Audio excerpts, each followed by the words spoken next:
Missed an episode of your favorite podcast? Choose from over a decade of content in our archives, not just the latest episode. All free at GCNlive.com. This is your call to action.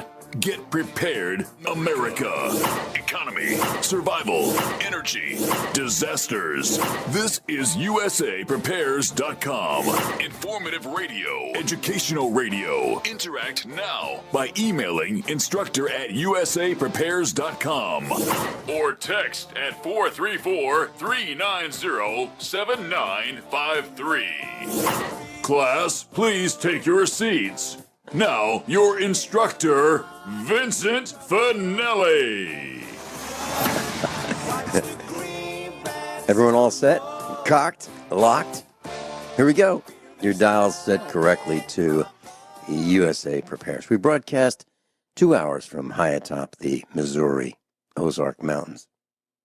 And if you'd like to call us, 866-582-9933, 866-582-9933. And if you'd like to bring us with you as you travel, or if you'd like to listen on the phone, 605-477-3249, 605-477-3249. So link to your instructors on the website, usaprepares.com. I'm Vincent Finelli. John is engineering the broadcast. And with us today from Australia is Guineith Isaacs. Welcome, Guineith. Hello, Vincent. How are you? That's great to hear your voice. Very, very well. Guineith, at the top of the hour news, I don't know if you heard that while you were on hold, but there was a statement made that about the election today, or the C-election today, calm down and relax. I've got to tell you, our phone's been ringing off the hook here at the farm, and everyone that calls, everyone that's shown up at our door has been extremely concerned about this selection. And, today is the day that it is decided for us who will be the CEO of the corporation. And what I'm hearing is that if the selection is stolen from we, the villagers, there will be violence. That's what I'm hearing. Are you hearing that about what's called the presidential election in Australia? Are you hearing that about us? Absolutely, I'm hearing that. I've been following this, here in Australia, and I've been posting on my Facebook. It's going to be really, really bad if Hillary's elected, because this woman, I have been following her career for the last 20 years, from the Antipodes, or more than that, actually. And what can I say? She's a psychopath. Can you speak up? Can you speak up a little bit? Yeah. She's a psychopath. Yeah. Can you speak that? up a little She's bit? a psychopath. She's crazy. And, Tex Mars, a number of years ago, wrote a book called Hillary's Hellcats. And you can get it on Amazon. And I read it way back when I was probably it would be about 20 years ago almost. And I thought, man, oh man, this woman's crazy. There's actually, from my memory, I could be wrong, but from memory, there's a list of 200 unsolved murders that have been linked back to Hillary Clinton, which is in the covers of this book, researched by Tex Mars. And Tex Mars is quite a researcher. He doesn't just make statements left and right. And ever since then, I have been watching this woman very, very closely, and it greatly concerns me that she is within, she's basically going to be given the White House. And it's not going to be a fair election, okay? I work as a professional psychic, and the whole idea of future viewing very much interests me, okay?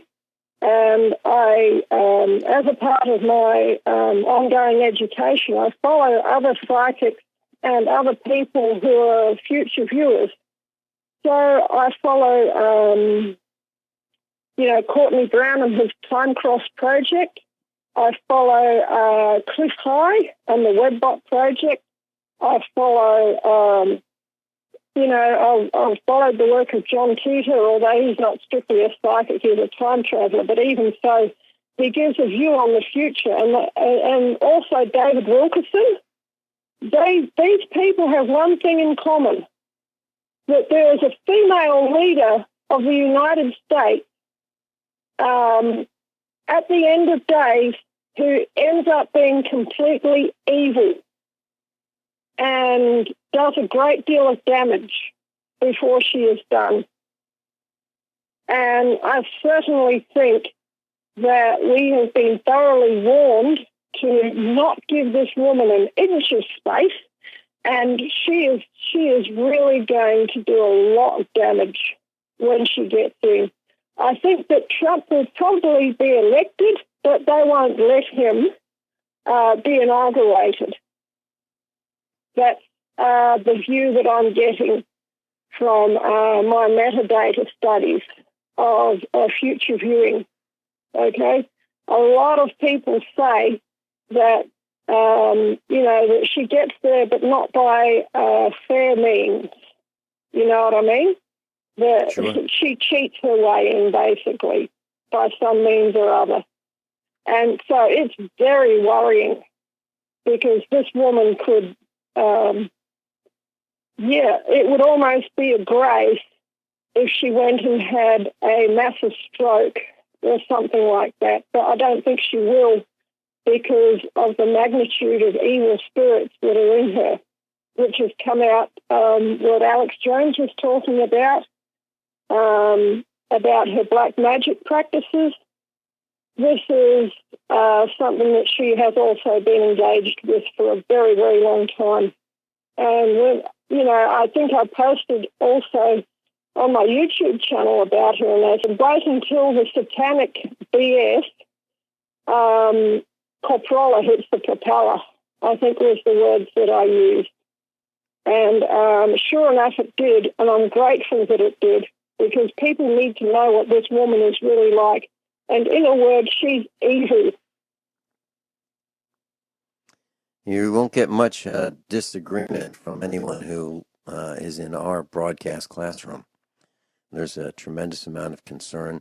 How did this woman get so far with so much evil? How, you mentioned the unsolved murders.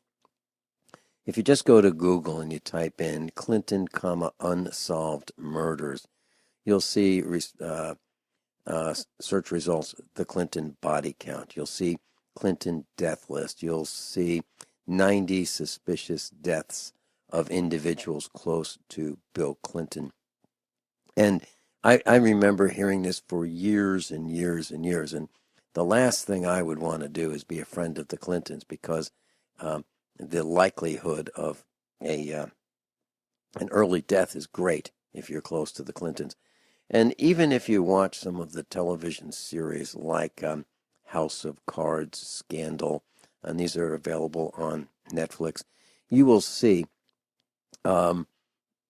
fiction being shown that the important thing is me first. The White House, the job, the status, the power, and those kinds of things. And murder, if you have to do it, well, that's fine. That's fine, because, what matters is, winning that top spot. And it's disgraceful. Our son, when he was very, very young, I asked him, I said, so what is royalty? And he was 11 years old. And he said, oh, Dad, those are the people who are willing to kill more than anyone else. And if you think about it, isn't that what we're talking about? Like the Clinton royalty? That, they'll beat up small countries, they'll steal resources, and then the news will say, We're doing this to promote democracy, this poor country that we just destroyed the infrastructure of, we just destroyed the water supply of, we just destroyed the power grid of. We've had all this, what they call collateral damage, which is really destroying bodies, killing people, maiming people, wounding people, forever destroying them. And all in the name of, we want to help them. It's idiotic, and it's idiotic that we believe that. And I'd like to share something with you today that, as I was thinking about the selection process, I was thinking about what happened the last time I went to be polled for what my opinion was and what I'd like to see happen in what they call the voting booth. Well, I walked in, my mom and my wife and I walked in, and at the same time, and we discussed how we would vote. So we would vote in unison. No one of us would cancel the vote of the other two. And when we walked in, we're known here in the little village. People can look at us and say, "Hey, Vinny," hey, Mrs. Finelli. Same thing to my mom. They know who we are, and so they recognize us by face. But yet they still want proof of who we are, and so they get the ID proof of who we are. And here's what they did the last time: they entered us into an iPad. They entered us in, and what does that mean? That means that there's a timestamp as to when we were registered for our opinion, okay? And then we go and get this paper ballot, and then we mark the paper ballot, like a multiple choice test. And then we take the paper ballot, it's heavy paper, and you put it into a machine that reads this paper ballot. Now, here's what I'm saying.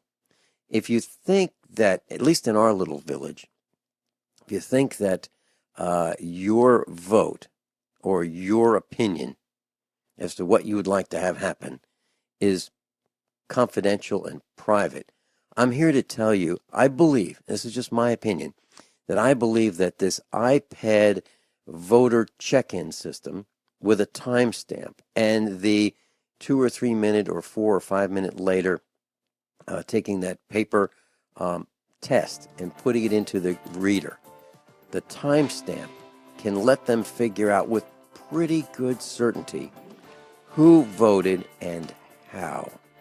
So I don't think that the voting or the polling or the opinion or how you do on this test of your opinions is private anymore. And if you add to that facial recognition, it's not private. We'll be right back. So a number of us are asking, how did Hillary get to this point where she's even a candidate for CEO of the corporation? How is that possible? Well, it's through corruption, and it's through manipulation, and it's through the media. And boy, how alarming is it? My wife, Mrs. Finelli, went to school with Bruce Springsteen. And whose team is Bruce Springsteen on? He's on her team. Can you imagine? Can you imagine? So we've decided that anyone who is for that team is not a friend of ours, because she wants to raise taxes. She wants to have gun control, gun registration, probably gun confiscation. More restrictions, more government control on the villagers. I'm not interested in any of that. So anyone who is on her, what did George Bush say? Something like W. Didn't he say something like, if you're not with us, you're with the terrorists? Okay. So if you're not with us, you're with the terrorists. And who are they? They would be domestic terrorists. I can't think of any other way of describing them. And so today, Selection Day, is really important. And I'm not looking forward to tomorrow and coming on the air if she is selected. Boy, I mean, what would I say? I've been thinking about that for weeks. I have no idea. What do you say when the election's been stolen?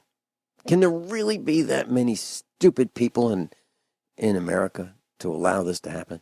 Is that possible? I can't imagine. I can't imagine that many stupid people. But then I see people texting in the fog at night on the interstate, weaving, bouncing off both lanes. How idiotic is that? I guess that same kind of person might actually be in favor of the Hillary regime.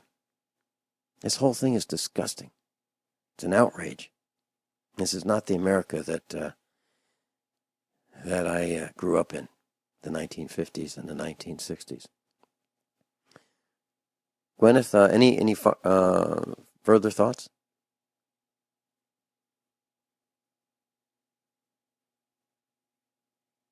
Did we lose Guineith? Hello, can you hear me? Yep, I can. Any thoughts on my disappointment with the status of things, that Hillary has gotten this far? Yeah, absolutely. You know something? What happened was they had a Jay-Z and Beyonce concert, pop stars. And Hillary was going to come because they realized that no one was going to show up to her event, so she just spoke on her own, okay? And then somebody from InfoWars had a reporter there afterwards to, talk to the people coming out of this concert/political event when everybody was just there to see Jay-Z and Beyonce, okay? And what they said was the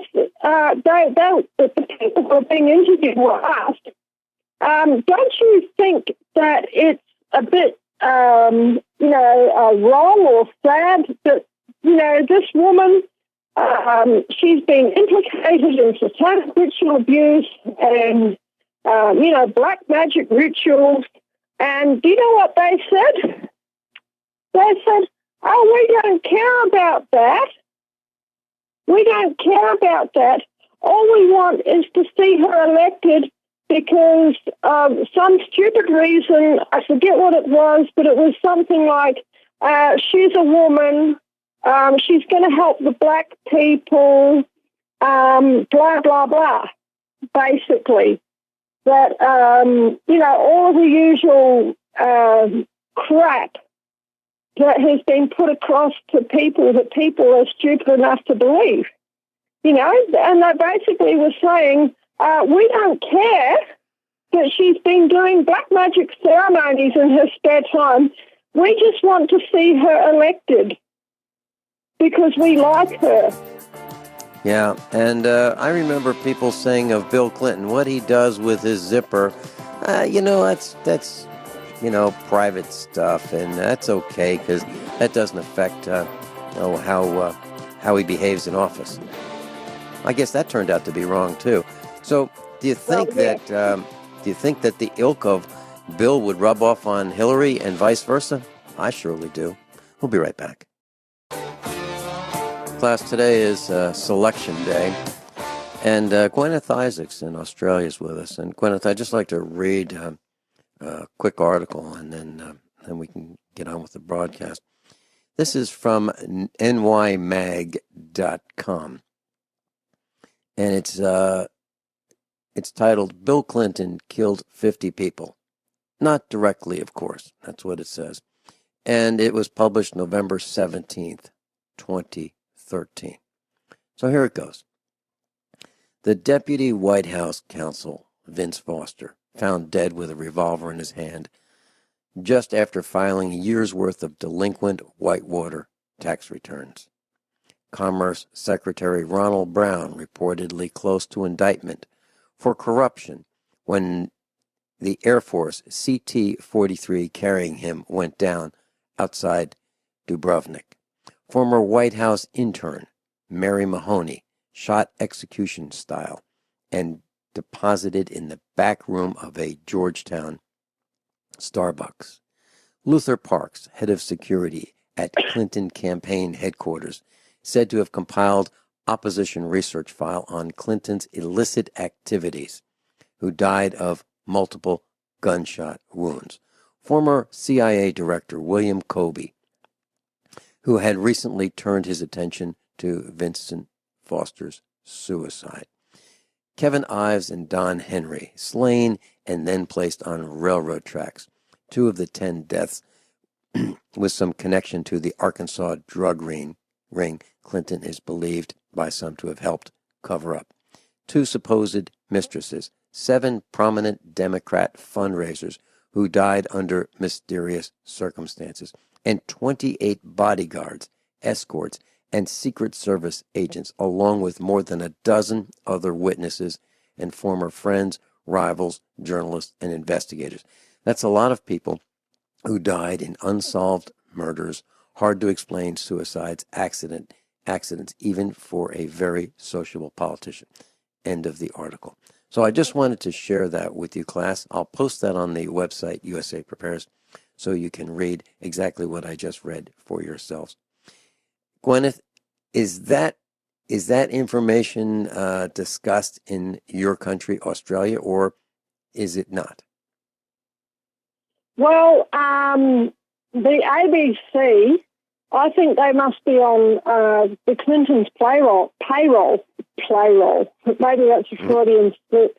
They must be on the Clintons' payroll because as far as they are concerned, gold dust comes out of her backside. When you say ABC, you mean the Australian Broadcasting Company, right? That's right. Australian Broadcasting Corporation. That's not the American one. Uh-huh. That is, they are basically on the radio.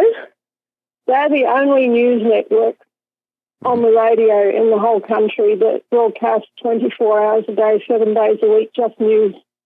There's News Talk radio, but it's not out here in the bush, and they are just as much in the,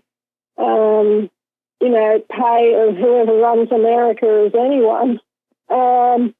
And the only one really, the only 2 really in broadcasting who have been standing up for the truth have been 2 people called John Clark and Darren Hinch. Now, John Clark and Darren Hinch are actually both New Zealanders, funnily enough. They're not Australians at all.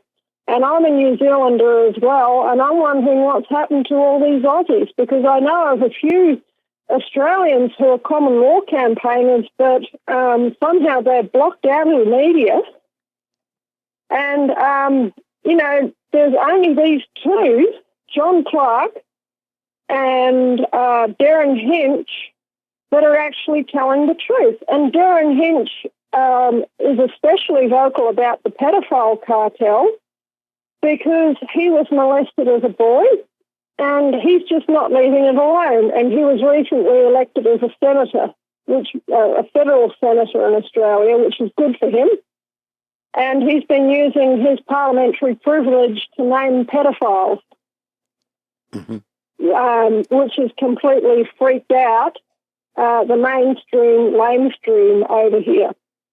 So, but if you go to the Hansard for Australia, it's published online. That's the parliamentary records of all their speeches. The text of it is published online, and so you can go and find out who they are, because you can't be arrested in this country for things that you say in Parliament. So, and that goes for the Senate as well. So good on you, Darren Hinch. Okay, I'm going to ask our engineer, John, if you could put David in San Francisco on for me, please. Okay. David, you're on with Guineith Isaacs. Welcome.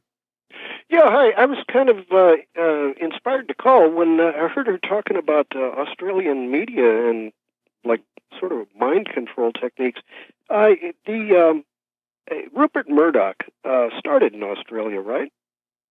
Yep, that's right. And how bad was he from the start? Awful. Sure. He was awful. He started out, okay, with a paper called the Adelaide Advertiser that he inherited from his father, and his father's name was Sir Keith Murdoch. And Sir Keith Murdoch was actually a jolly fine, highly ethical journalist. Okay?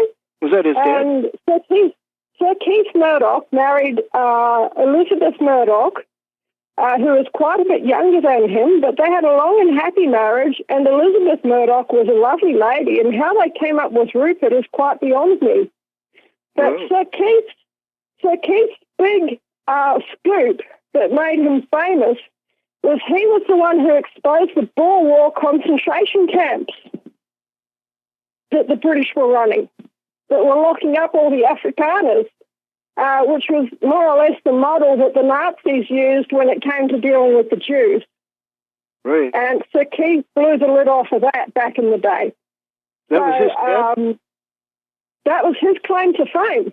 Uh-huh. That was about the scoop of the century way back when, because the British have always said that they have the highest moral and ethical standards, but as we all know, that ain't always so. Right. And brutality like that, He's been a piece of work from the beginning, and he's made most of his money in pornography. Page 3 girls. They got the morality police of the Fox News. All wearing low-cut dresses and all this sort of stuff. Yeah. See, what throws me is that Rupert Murdoch, as I understand it, is so pervasive that he basically has discount news.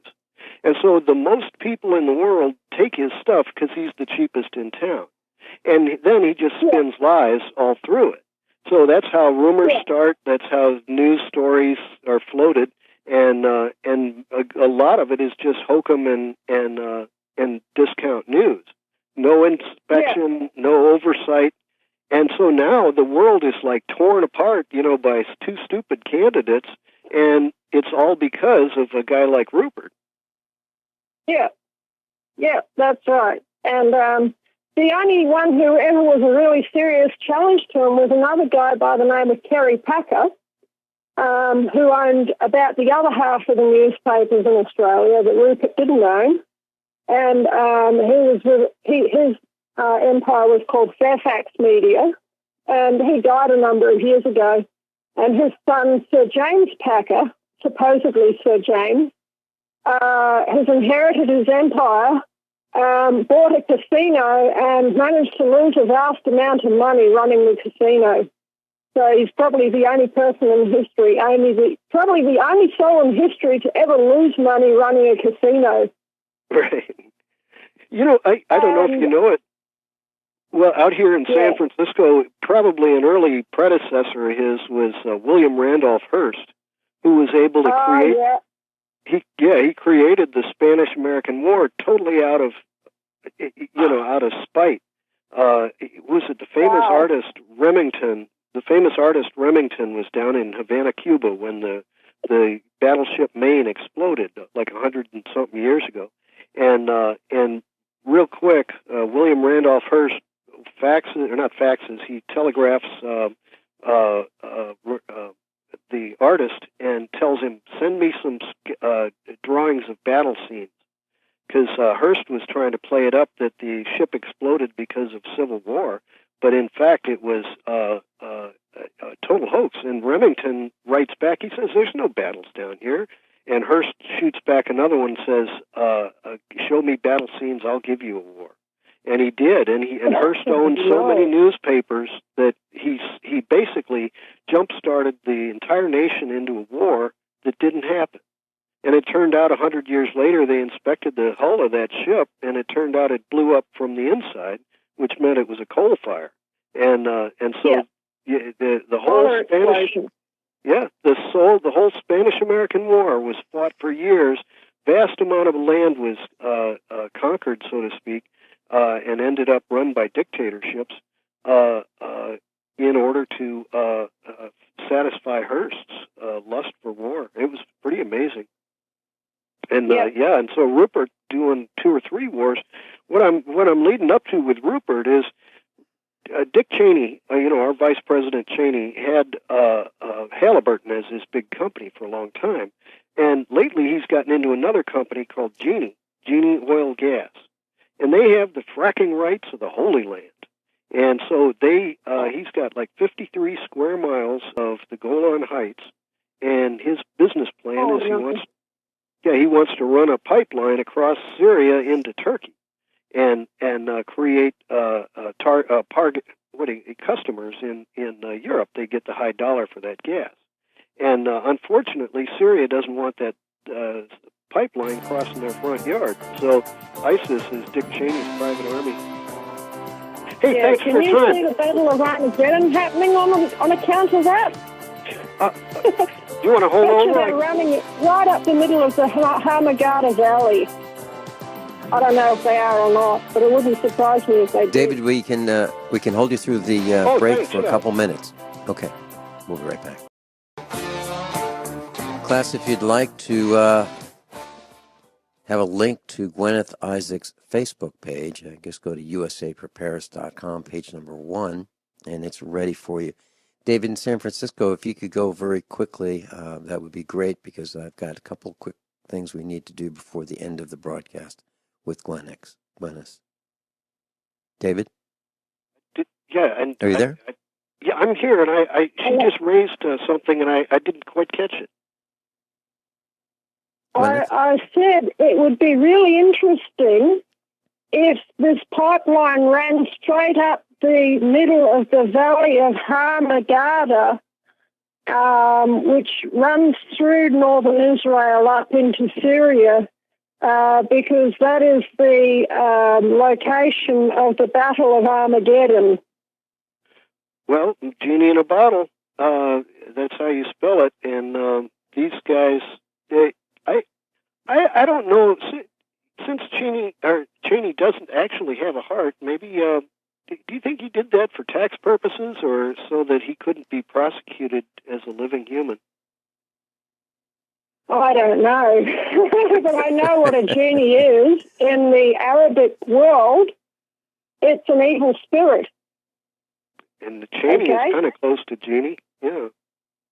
Yeah, genie is close to Cheney, and the word is jinnah in Arabic, and it means evil spirit. And the idea is that you trap the evil spirit in a bottle, and it does work for you, but it ends up stealing your soul. Well, I wonder how we could stop this guy. Let's see. You say we've got to get him in the bottle. I guess he's probably got to go in for checkups on his heart. I wonder if we could hold him as a medical experiment.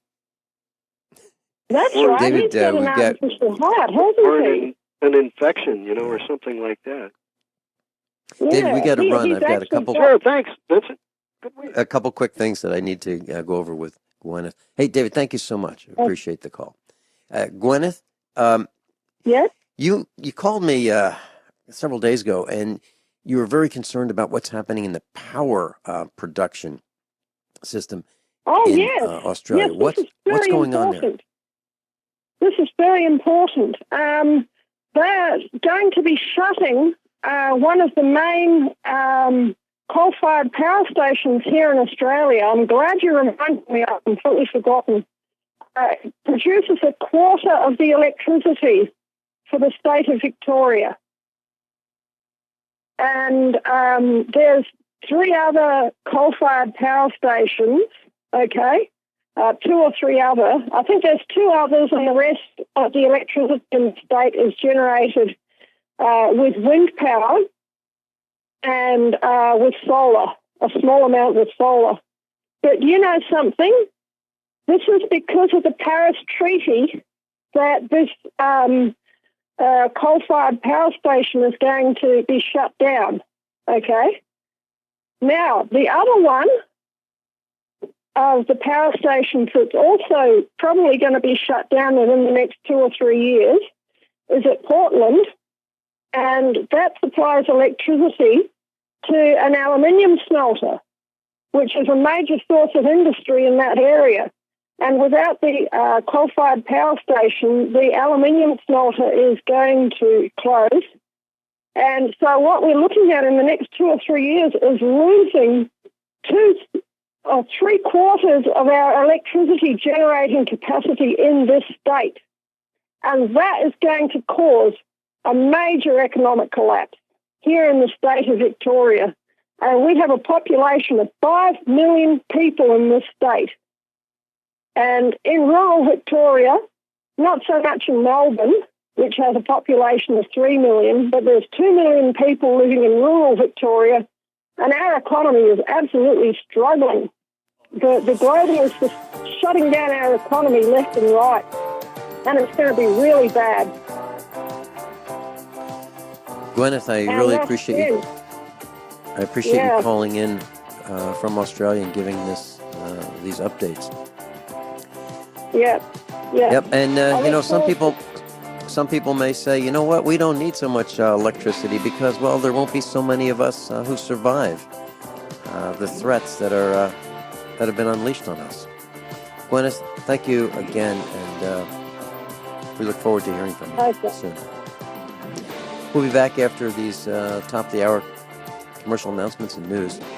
We're going to be talking about, is nuclear war survivable? Everyone all set, cocked, and locked? Hour number 2 of USAPrepares.com. And for those of you new to the class, there are over 200 of us here at USA Prepares. And experts in various areas. All of us are innovators. We're dentists, medical doctors, engineers, surgeons, CEOs, broadcasters, editors, researchers, authors, physicists, programmers, farmers, and inventors. And we're students rising to become instructors.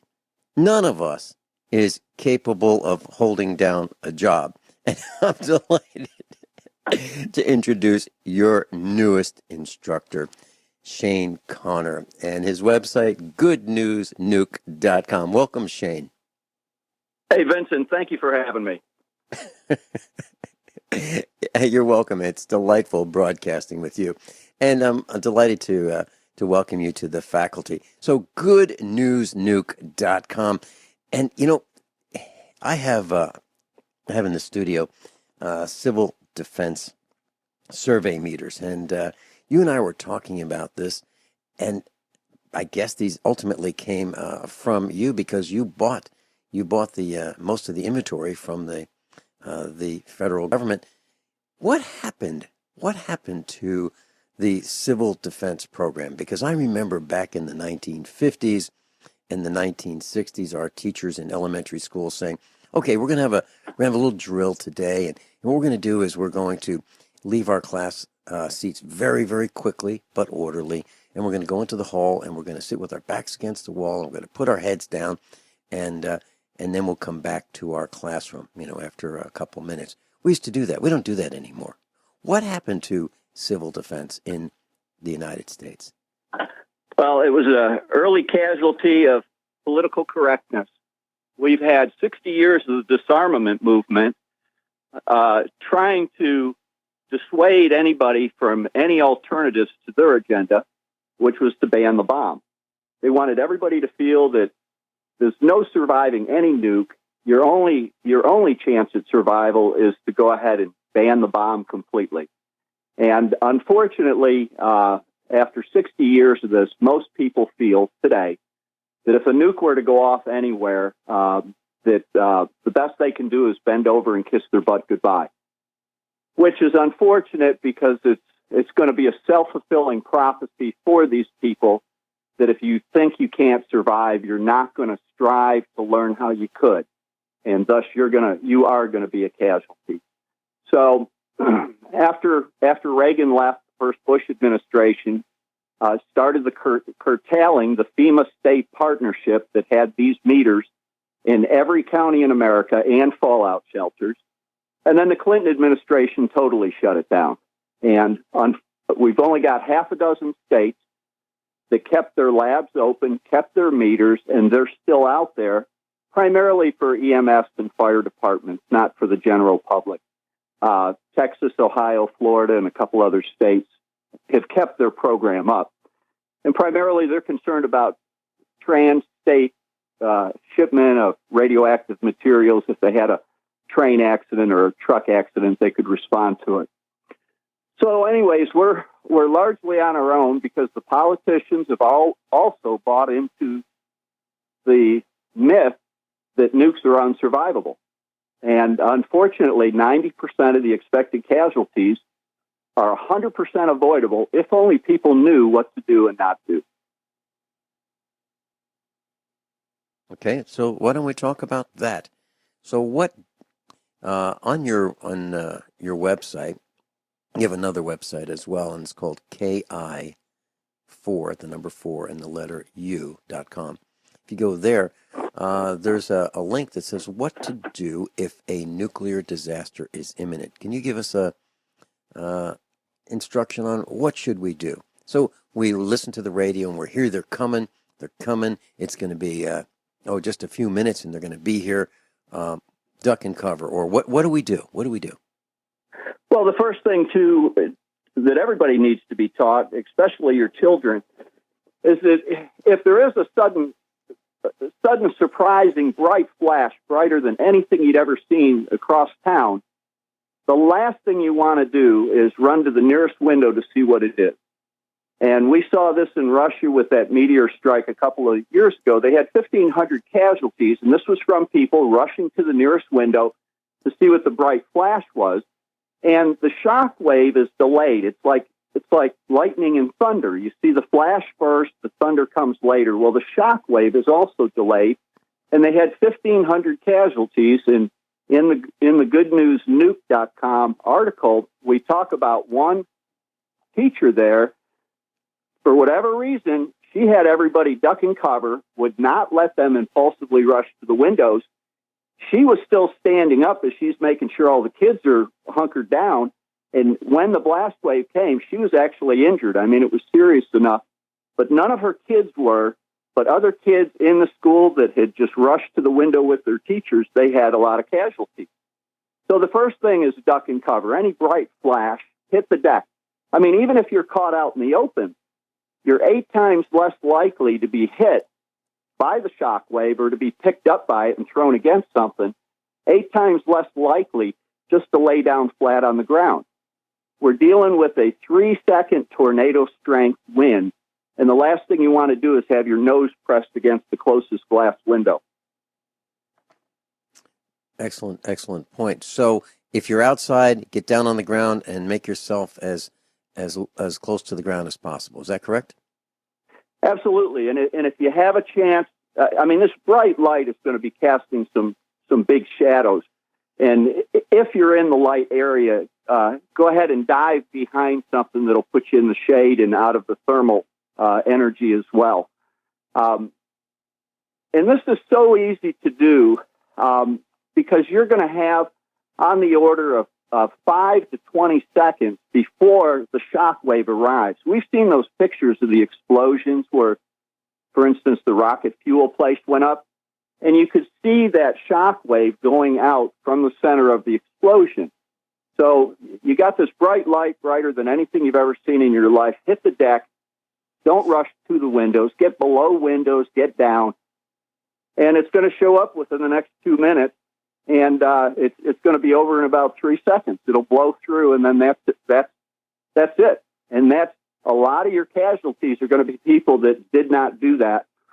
In the Good News Nuke article, we also talk about double bomb survivors that survived Hiroshima and then went on to a safer city. Unfortunately, they went to Nagasaki. Wow. But from what they learned in Hiroshima, they were able to save many people in Nagasaki because they told them, if you see a bright flash, hit the deck. Don't go outside looking for the source of it. Mm-hmm. What about those who might be inside? Should they race to the basement right then and there? They need to get down and away from any windows. They're going to have a tornado strength blast wave coming towards them from the direction of the light. So if they can go deeper, that's fine. But you don't want to spend any time where you're exposed in movement. In most cases, you're better off just ducking right where you are. You don't know how many seconds you have before it's going to show up. So if you've got to run through a room that's going to expose you to a window to run downstairs, I would say just duck and cover right where you are. We have a friend who was showing us some steel doors on tornado shelters, and one of the things he showed me was a video of a university test where they fired a 2x4, let's say 8, 10, 12 feet long, out of like a cannon at this door. And the idea was to show how strong the door was. Now, the idea is not to talk about that fallout or that shelter, that tornado shelter, but won't there be projectiles flying through the air that we need to worry about as well? No, absolutely. And that's part of the reason you're getting down from the window, because with the shock wave, it's also carrying along a lot of the crud it's picked up before it got to you. Mm-hmm. So you need to be down and below it. I mean, just think tornado. And the tornado's got a lot of stuff in it. And the last thing you want to do is have your nose pressed against the closest window. So you got to get down and below and underneath this. And the interesting thing we found was typically the largest weapon that both sides have, all the three major powers, is going to be 500 KT. Most of the weapons run 100 to 500 KT. There's a few larger, but most of them are going to be in that neighborhood. And with a 500 KT, you've got total destruction where you would not be able to survive at ground zero. And that's about a 2.2 mile radius out from the center. Unless you happen to be underground in a subway or something at the time, you're gone. Now, for that 2.2 mile, to get to the edge of that 2.2 mile where it starts becoming survivable again, because the pressure is starting to go down, if you duck and covered, it's going to be 8 seconds before it gets to that point. And then it's going to go on for about 20 seconds past that out to about 9 miles. And we're talking about the pressure wave, and it's getting less the further it goes out. If the population was evenly distributed over the entire affected area, and you subtract out all of the people that are lost in the 2.2 mile ground zero area, there's 15 times more people in the blast zone, but outside of the area of total destruction where duck and cover could save their life.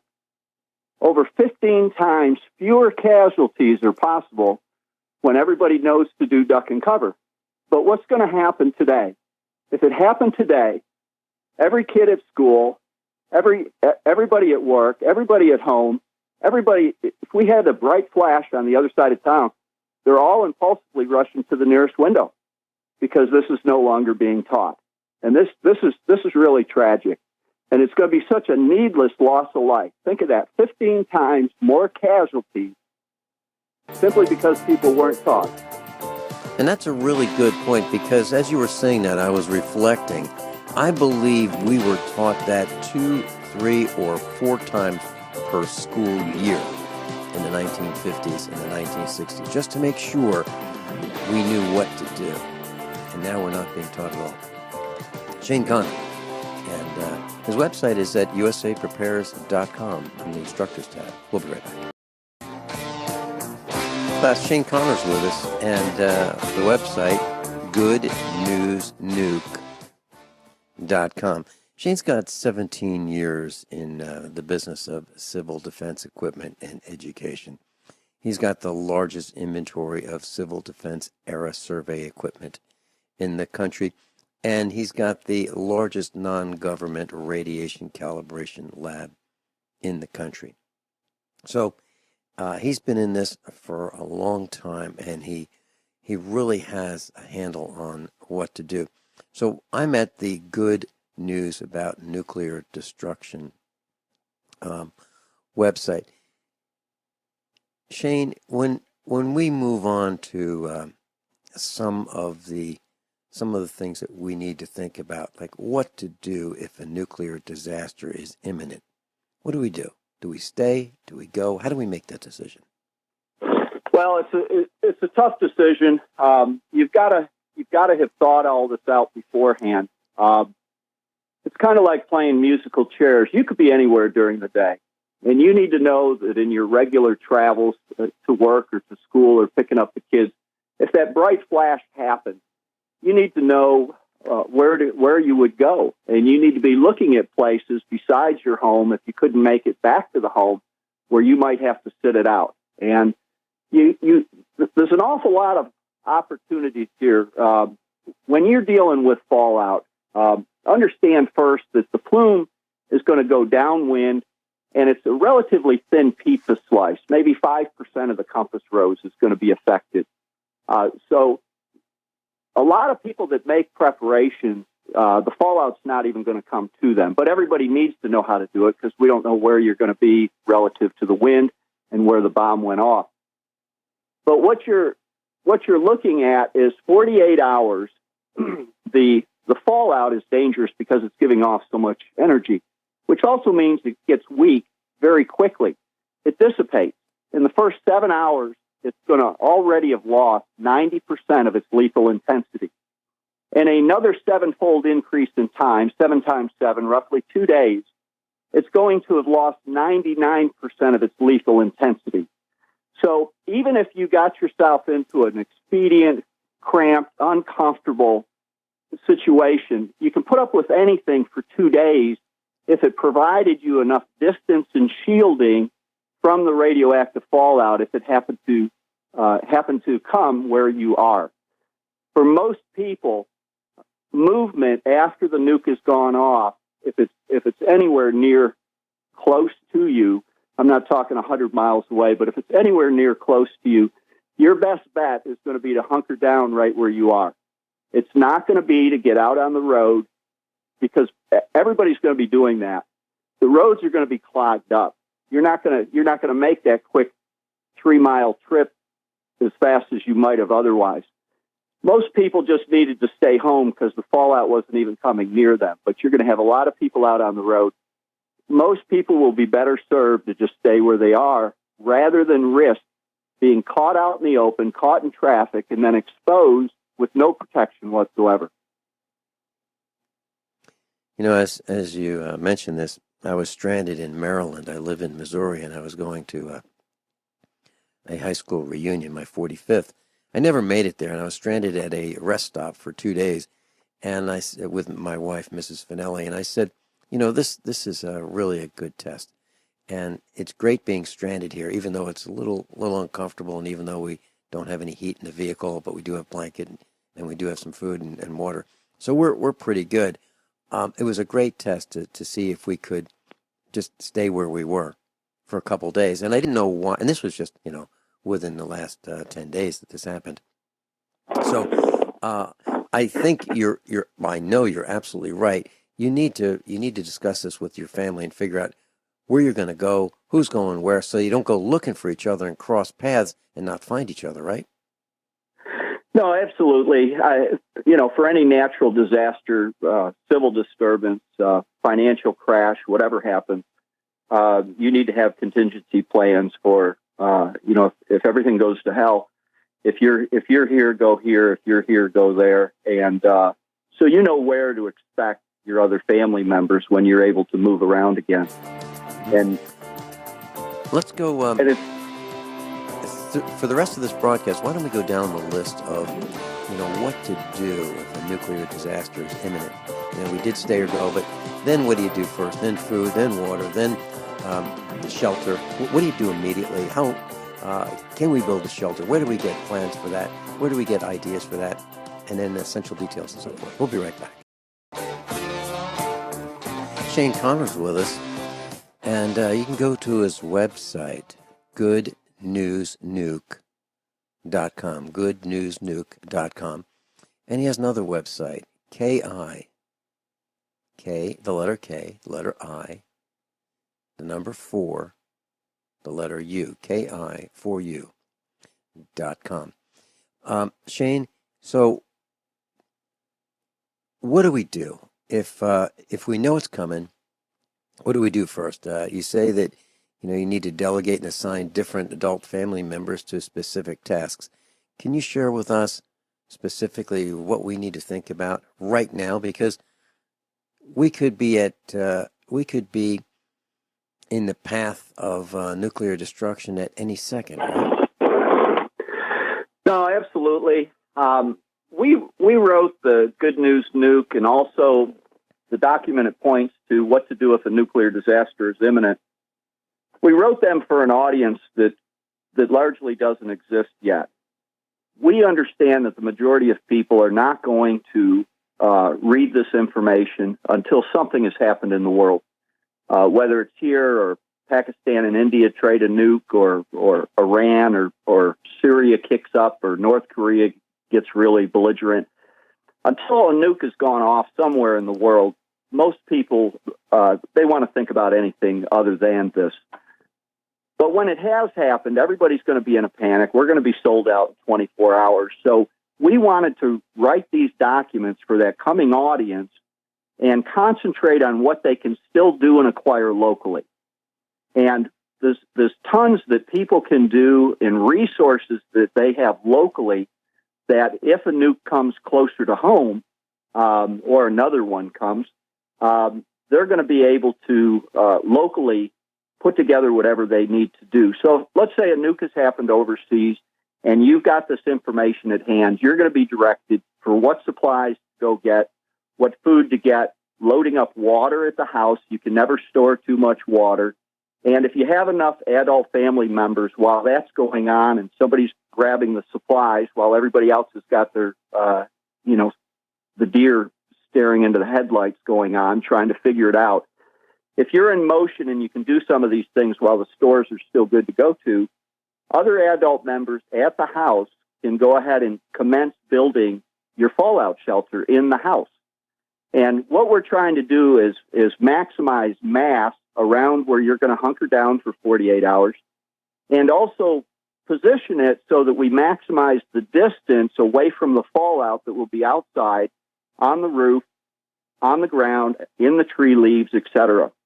And I'll give you, for instance, if originally where you're looking at putting your shelter would be 10 feet away from the outside where the fallout would be, if you can simply reposition it to double that distance to 20 feet away from where the fallout would be by being in a more central place in your house, you just cut the gamma ray lethality, the strength of it, to 1/4 of what it was at 10 feet away. So distance is the first thing that you want to maximize.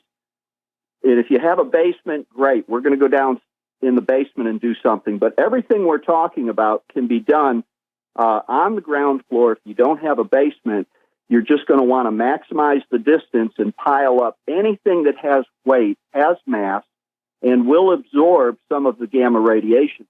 And we're talking books, we're talking full file cabinets, we're talking the water barrels, and again, we could have simply trash cans that you went ahead and put a new liner in and ran a hose inside and started filling it up with water. You needed that water.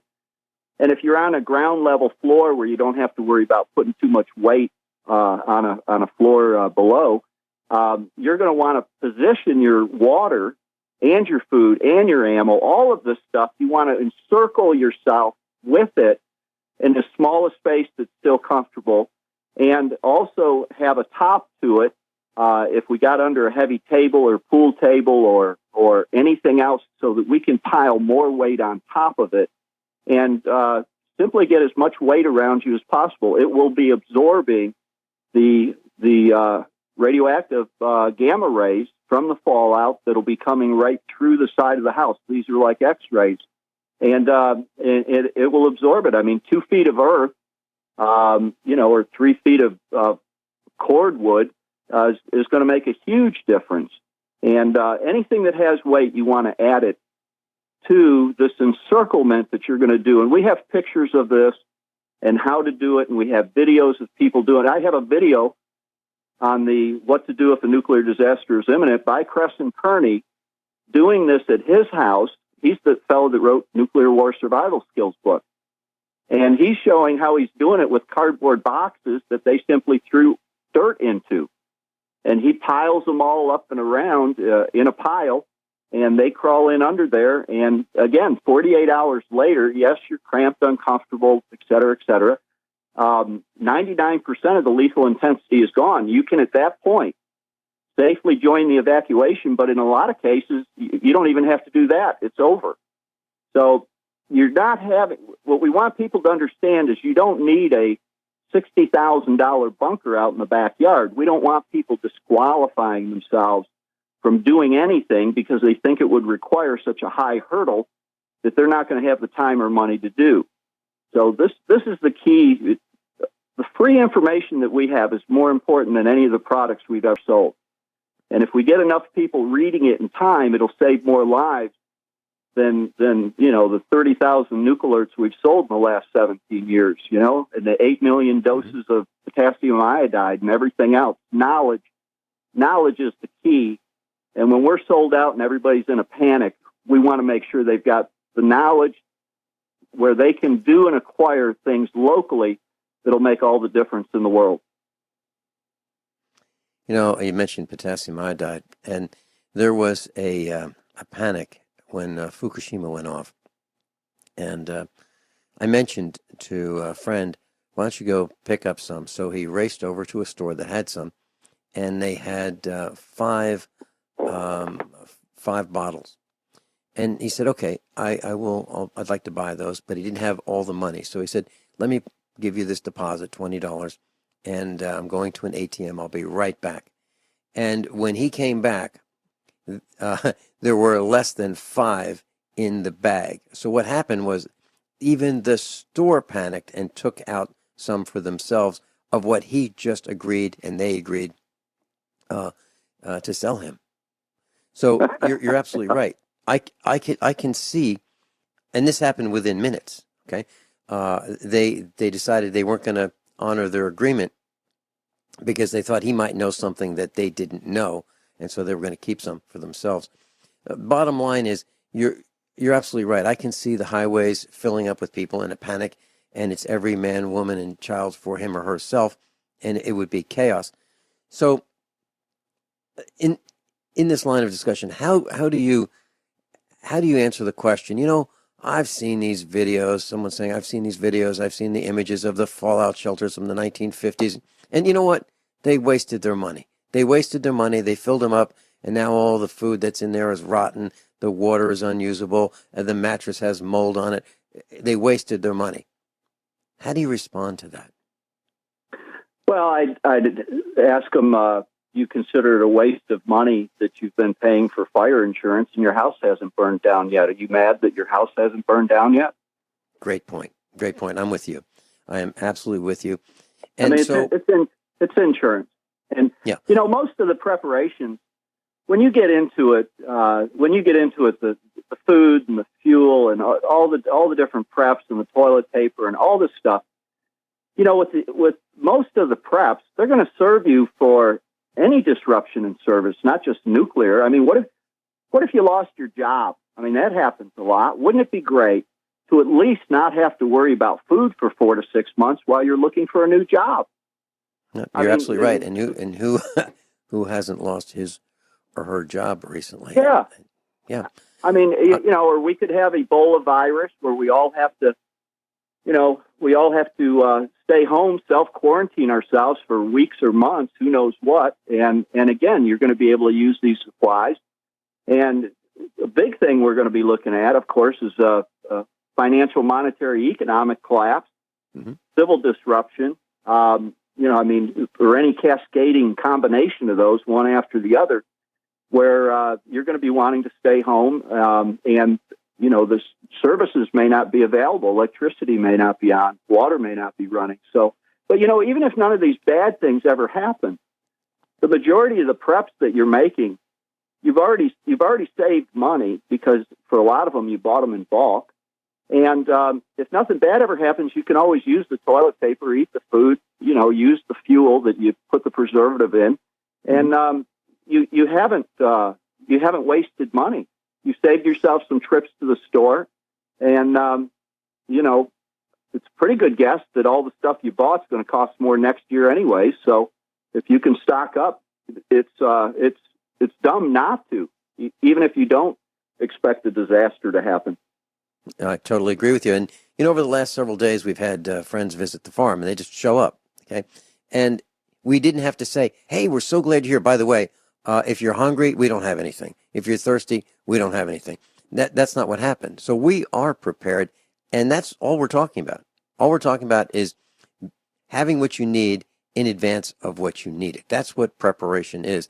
And in this, I'm at ki4u.com, that website of yours, and there's a really neat post on what to do if a nuclear disaster is imminent. And if I went down to some pictures you have, and it shows a basement, and it looks like a 1950s, 1960s basement, little workshop in there. It looks like Dad is preparing a homemade shelter. I see another image there where Dad has got some a chest of drawers and some books and some things piled on some piece of plywood, and you crawl under there, and you're talking about mass. So there's an image of what we're talking about. And then below that, there's another image, and it says home fallout shelter, lean-to. It's a lean-to shelter, 45-degree angle to protect you. You crawl inside this lean-to in your basement, and the idea is mass between you and the radiation. Great images. So class, you can get ready, and we're not talking about a lot of money. This is easy to do, but you got to do it. So let's talk about that when we get back. Shane Connor, ki4u.com. Class, if you're interested in going to a gun show, November 12 and 13, RK gun shows, Jackson, Tennessee, Chattanooga, Tennessee. That's November 12 and 13, Jackson, Tennessee, and Chattanooga, Tennessee. And we're talking with Shane Connor, goodnewsnuke.com. Shane, I was looking at the website, and let me just read this one sentence. This is at your website, ki4u.com. Government information and guidance is a vital resource in your response to a nuclear crisis, but for many reasons it may be late, incomplete, misleading, or simply in error. While evacuation might be prudent for individuals who act quickly in response to a threat, governments will be slow to call for mass evacuations before an event because of their potential for panic and gridlock. As past government calls for duct tape and plastic led to sold-out stores, anxiety, and derision from the press, there will be great reluctance to issue similar alarms. If you want to assure that you have adequate food, water, shelter for your family, you must act before the panic without first waiting for government instructions that may never come or come as urgently as warranted. And then you alone are ultimately responsible for your family. Very well said. Would you like to elaborate on that? In our experience, the government's not prepared for any of this stuff. They don't. I mean, even on their best day, this is beyond their capability. Even if they did everything right, like during Katrina, we had 18 truckfuls of MREs here ready to go for Katrina, and what FEMA does is they just set up phone banks. I mean, they didn't have anything to come in there that was already pre-stocked. I mean, we were their inventory. We ended up shipping it to them and also to MEMA, the Mississippi Emergency Management Agency. And afterwards, when we got the numbers, we found out that we had supplied half of all the MREs that went for Katrina. Most of them went to Mississippi. That's because most of the people had already gotten out of the New Orleans area. And I mean, they just they set up phone banks. And after 9/11, I told you the story. We get a call from the White House. They want to know how much potassium iodide we have in inventory, and it's flying out the door. And I told them I've got about 300,000 doses left. And they put me on hold, and they came back and they said, "Well, we want to take it all." And I I went through some things back and forth with them on how they were going to pay for it. But anyways, that afternoon we had a Learjet. They couldn't land it in the airport outside my door here in Gonzales, so we had to run it up to the Austin airport, up to the private runway up there. And sure enough, here's a Learjet from the government for it. Now, it's not that we're a big deal. It's just to relate to you how behind the curve they are. And through a congressman, a year later, we were able to find out they had a credible threat of a nuke in New York City to follow up the trade tower stuff. Now, we never could find out whether it was a false deal or whether they found it. We don't know which way that went. But that's also the congressman was able to find out that at that time, in testimony, FEMA's national supply of potassium iodide a year after 9/11 was only 600,000 doses. So half of that is what we had sold them.